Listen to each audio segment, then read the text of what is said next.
Well, first of all, I can hear you great, which is fantastic. Christopher Sky is with us.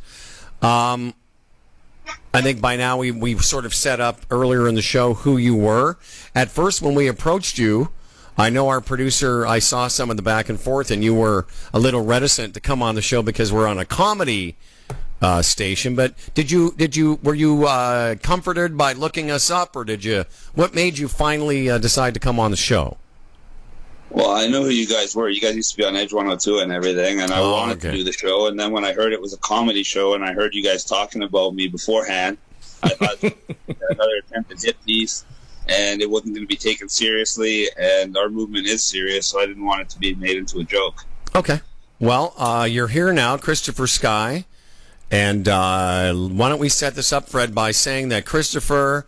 why don't you tell us what you were charged with? Give us the background to how you came into our purview in terms of you were charged because you were on a flight. Give us the background, Chris. Well, I don't know which charges you want to talk about. I was charged. Well, first we'll start from Ireland. I was speaking for the lockdown since March. We've been gaining a lot of momentum worldwide, so I was invited over to Ireland to speak. And I went there September 12th. I spoke to warn them about the lockdown that was coming for them. They were supposed to open up on September 20th. Instead, I went there to warn them that instead of opening up, they were going to get a lockdown. They were going to introduce a so-called 5-stage lockdown. And I tried to warn the Irish people that they were going to go to a stage 5 lockdown, which is the equivalent to the Australia model, where people aren't allowed to go more than 5 kilometers away from their house. And sure enough, that's exactly what happened. I warned them. September 20th, they got locked down. And if you look now, Ireland is now on a so-called 6-week level 5 lockdown where people can't even leave their homes or visit their families or go to work. I came home on September 20th, and I had a protest at Dundas Square September 26th. I was not sick. I do not believe in the quarantine measures because they violate our charter rights. And anything that violates our charter rights has to have an emergency justification, and that emergency justification needs to be extended every 30 days. It expires, and it's up to the government to provide us new justification for extending those measures. Considering that we have around 400 hospitals in Ontario, and less than one COVID patient per hospital, there's no way they can say that our healthcare system is overwhelmed. So they have no reason for these emergency measures, and they have no justification for violating our charter rights. Now, if I came home from Ireland and I was showing symptoms and I was sick, now they could put me on quarantine, and if I breach, it's called breach of isolation. In this case, it's assumed I have the virus, and now if I go out, I'm willfully endangering the public. And that's when you can get that maximum fine under the Quarantine Act of 1 year in prison or that $1 million fine. Only if you breach an isolation order, which means that the authorities and yourself have documented that you're sick or very likely to be sick. Since I was not in that position, I was not worried. So I went out on the September 26th. I went to the protest. And the day before the protest, the cops actually showed up at my house to verify that I was home on quarantine. I was. And they warned me not to go to the protest. They said they would fine me, arrest me. They tried to scare me. I told them, go ahead, and explained exactly what I just explained to you about the violation of the charter rights and that I would challenge it in court. So I went to the protest on September 26th. The police officers were waiting for me before I could even get to Dundas Square. They threatened me, told me to... Oh, sorry, that's an alarm going off. One sec. Yeah, of course, right in the middle of this interview, something's going to happen, and he's going to not be able to talk to us. Yeah, it happens. No, it only happens to us, is what it happens to. Yeah. Anyway, proceed. Okay, I can't even see myself right now, but I'll just keep going. Yeah, we can hear you. You sound great. Mm-hmm. Okay, so I went there September 26th. They tried to stop me from going to the protest with threats. I didn't listen. I said, are you going to fine me? Are you going to arrest me? They said no. So I went to the protest, I did my talk, I started mingling with everybody, and sure enough, they came up to me and they gave me a ticket for breaching quarantine. I looked at the ticket and I saw that it had misspelled my first and last name. So I went back up on stage and I made it public that the police had given me a fake ticket, and I asked them to correct the ticket so I could fight it in court. They didn't take the challenge. The very next week, I was still on quarantine, day 13 of my quarantine, which I'd also like to point out. In Europe, there's only a 10-day quarantine because they've looked at many peer-reviewed studies, and they all show that after 10 days, you're no longer able to give COVID to anybody else, even if you are sick.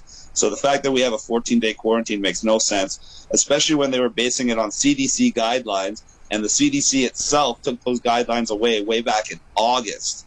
So since August, there's been no 14-day quarantine on any literature, on any CDC website or anything. So we're doing this so-called 14-day quarantine based on so-called public health measures that don't even exist. So that's the other reason it's crap.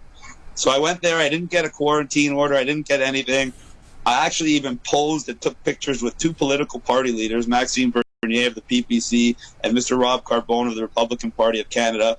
They were never told to quarantine. They were never told to get tested. They were never told they were in any kind of danger because the police and everybody else knew I wasn't sick. So nothing happened that day. The very next day, police showed up at my house and gave me and my wife a summons to court. So we have Zoom chat on November 12th to fight the so-called quarantine violation. And the media is trying to make it seem like, oh, we're going to go to jail. We're going to get this big fine. That's all bull. It's not going to happen. Worst case scenario, they'll try to stick me with a small fine, and I'll make sure it doesn't even stick in court. Okay. That brings us to the following week. I was supposed to go to New Brunswick and Nova Scotia to speak. I was all set up. The day before I was arriving to Moncton, the police actually shut down the Facebook and the Facebook page of the people who started the rally, and they even sent CPS to one of the people's houses to threaten them. I didn't even know about this, so I flew on the plane to go there. I have a medical condition. I have a certified medical note for air travel that prevents me from having to wear a mask. I've used it multiple times on multiple airlines in multiple countries, including Canada, including different parts of Europe, and I've never had a problem. WestJet tried to give me a problem. I calmly took out the note, calmly explained everything. It's all on video, so everybody knows I wasn't yelling and screaming. They called the police, which has happened to me before on plane, and nothing has happened. This time, when we landed, the RCMP came and they took me off the plane before we could even get to the jetway, and they arrested me and brought me straight to RCMP jail. They admitted that the only reason I got arrested is because they wanted to prevent me from speaking, both in Nova Scotia and New Brunswick, which was going to happen the next 2 days. I had somebody make a phone call for me. The RCMP, because they knew it was an illegal kidnapping, was forced to release me, forced to escort me back to the airport, and Air Canada, who I'm currently in a lawsuit with. Jeez, Chris. Okay, Chris, you got a lot. First of all, you're still frozen, but we can hear you. Can you see us? Can you still see us in this Zoom call? Not really. I'm trying to reopen it. Hold on. Okay. Well, it's okay. Well, we don't want to lose you. Yeah. There you are. We don't want to lose you. So all of that being dark. Okay. So all of that being said, and as you know, he's walking away there. So when Willie gets back, all of that being said, I'm right here. No, it's fine. For a light. Okay, it doesn't matter. Yeah. All of that being said, there's a lot of stuff going on and charges and lawsuits and stuff. What did you want to say, Fred? I'll let you have the first. Well, I was just going to say, why do you care so much? That's the thing. Like this charter, I'm a Canadian too, and I care about my rights. But you know what? There's a pandemic, and let's pull together. There's not a pandemic. That's a lie. For a pandemic, you need sustained transmission. You need death, and you need hospitalizations to the point where the public health system is in danger of being overwhelmed. Okay, so the basic says you don't. So wait, Chris. You don't think there's a pandemic? I don't believe. Don't say I don't. No, let me, Chris. We gave you, Chris. Let us ask you a question. I was trying to say something. Okay, I know, but we want to ask you. So you don't believe there's a pandemic? In Canada, there is no pandemic. A pandemic requires hospitalizations and deaths at a rate that can overwhelm the public healthcare system. We have less than one COVID patient per our hospitals in Ontario. If you can say that less than one patient per hospital is in danger of overwhelming the system, then you can say this is a pandemic. Otherwise, it's not a pandemic. Even in China right now has almost 1.4 billion people. They are not wearing masks. They do not have mandated masks for their school children. They do not even have social distancing in their schools. Why do they do this? Because way back in March, April, 2 children died in school, in gym class, from wearing a mask. You can check this out. It's 100% true. It was verified by multiple news outlets all over the world. So China changed their guidelines. They have no mandatory masks since way back in May. And all the way back in August, in Wuhan province, the so-called epicenter of the virus, they've been having concerts with tens of thousands of people. Okay, we get that. have no masks on their children. So why is it that a country like China, with billions of people, that has less COVID deaths than Canada, a country with 30 million people, why do we need to wear masks and put them on our school children and put those kids through all this trauma when a country like China doesn't even have to do that? Okay, let me just hold on. So, okay, we're not going to change your mind on that. So It's not about changing my mind. That's called reality, brother. Okay. So why do you think we're doing it? What is the sinister side of this from your perspective? Very simple. It's about control. Why do you think they canceled the Santa Claus Parade? It's an outdoor event. There's social distancing. There's ample space for everybody, but they don't want people gathering. They don't want people loving each other. They want people isolated and alone. Why don't they want when you're people isolated and alone, that's how they can control you. If you're working, buddy, you have a nice cushy job at the radio. You think it's funny, right? Okay, say I'm a business owner. I've had a business for 20 years. It's my livelihood. It's how I feed my family. Now the government closes my business. Myself and all the people that I used to employ who were independent members of society are now CERB collectors and completely dependent on the government. When you made your own money, you can do whatever you want. When you rely on the government to feed your family, the government can say things like wear a mask, take a vaccine, or you're not getting your paycheck.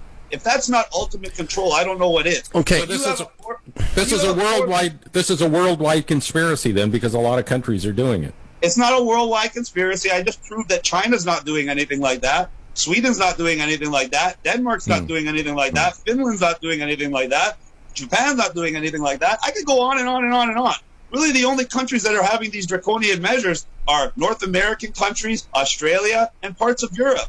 You don't see this in the Middle East. You don't see this in May I ask a question then, and legitimately? So you think all these people, whether it's our scientists or people like Dr. Fauci in the States and other leading, so what was this all for? Do you think they're all just setting this up? We already just said this. It's about control, and it's not. You're trying to pretend like all scientists agree. If that was the case, countries like China that have way more scientists than the United States and Canada combined would have masks on their people, would be mandating all the same things, but they don't. And guess what? They have less than 6,000 deaths out of 1.4 billion people. So they're doing something right and we're doing something wrong because we have more deaths. The other thing is, everybody that goes to get tested in Canada, out of all of those people getting tested and all the positive, the vast majority, I don't know the exact percentage, but the vast majority are all mask wearers. People that don't wear masks don't go get tested. So all the people that are getting positive COVID tests are mask wearers. What does that tell you? The mask doesn't work. Okay, listen, Chris, I need you to hang on while we say goodbye to the radio people. And if you're interested, Chris, I got to just, Chris, I'm not, no. Santa Claus Parade, December 5th. Okay. We're throwing the Santa Claus Parade December 5th. Chris. We're going to continue, Chris. Chris, just shut up for a second. Chris, we're going to keep you. December 5th, Nathan Phillips Square, Santa Claus Parade. Dude. Being thrown by masks. Can you just listen? Chris. And hugs over masks. Chris, you're not doing yourself any favors, yeah, Chris. Let me just say, okay, we're not saying goodbye to you, Chris. We're just saying. It was saying goodbye to the radio, and I wanted the radio listeners in Hamilton to know that we're throwing a Santa Claus Parade. December 5th in Toronto. You don't need to wear a mask. Okay. You can come in a mask, no mask, in a costume, in a hazmat suit. We don't care. Yeah, can you just, Chris? Love, light, and unity. Chris, you're not doing yourself any favors. Let us just finish our show. You can stick around. We'll talk some more.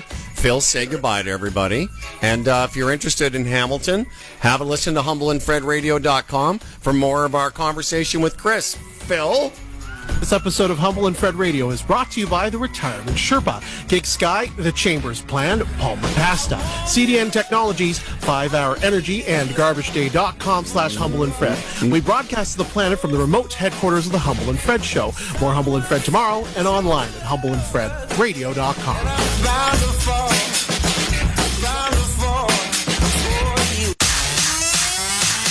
Now, funny 820 traffic. Toronto bound QEW past Mississauga Road. We got the